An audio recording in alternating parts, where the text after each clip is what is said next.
Well, among all the policy debates, one that feels like it maybe faded away a little bit is corporate tax policy. But President Joe Biden apparently remains fixated on proposals to collect from the nation's largest firm. He spoke about this in his State of the Union. Take a listen. Last year, 55 of the Fortune 500 companies earned $40 billion in profit and paid zero in federal taxes. Now look, it's not fair. That's why I proposed a 15% minimum tax rate for corporations.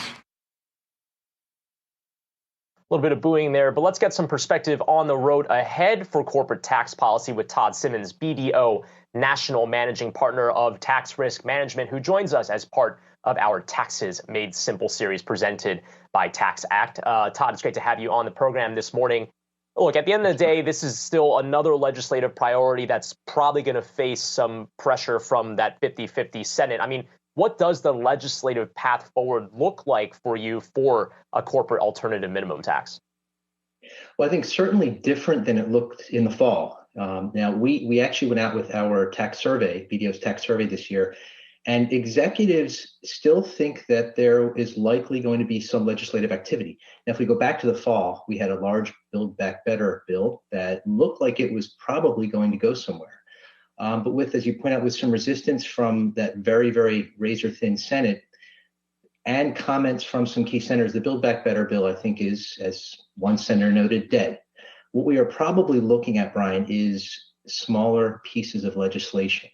I think that there are some social policies from Build Back Better that do have some support and probably enough. And so to the extent we need revenue, we are going to look at, for example, the corporate tax rate, this corporate minimum tax that the president had referred to, the State of the Union, and perhaps some other tax policies. So I do think that the game isn't over yet.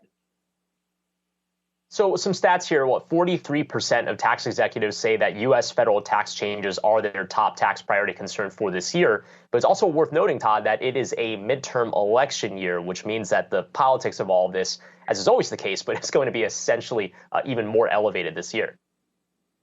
That's right. The midterms, and as the calendar pages keep turning, the likelihood of substantial legislation, I think, fades.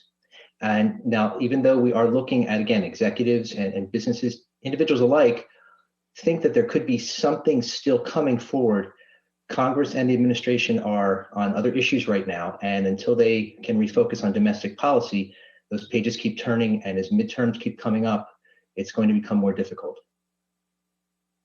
Now, describe to us the importance of these policy debates to companies. Obviously, every company is going to be paying attention to, especially large ones, in tax policy. But 55% said changes to the corporate tax rate would have the greatest impact on their organization. Is that high or low based off of what you've historically seen from the C-suites? Still pretty in line of what we have been seeing over the past couple of years. Most of our corporate taxpayers would be impacted by any kind of change in the rate. The minimum tax, though, would impact really the very highest income taxpayers. So the responsiveness to that policy change is going to be a little bit less.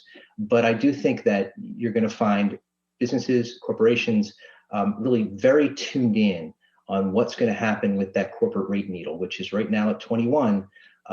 But we still do think that there may be enough support in the Senate to get over the finish line for some rate increase if there is a legislative vehicle and a window to enact that. All right, well, we'll have to see about that. Todd Simmens, BDO National Managing Partner of Tax Risk Management. Thanks so much for jumping on the show this morning.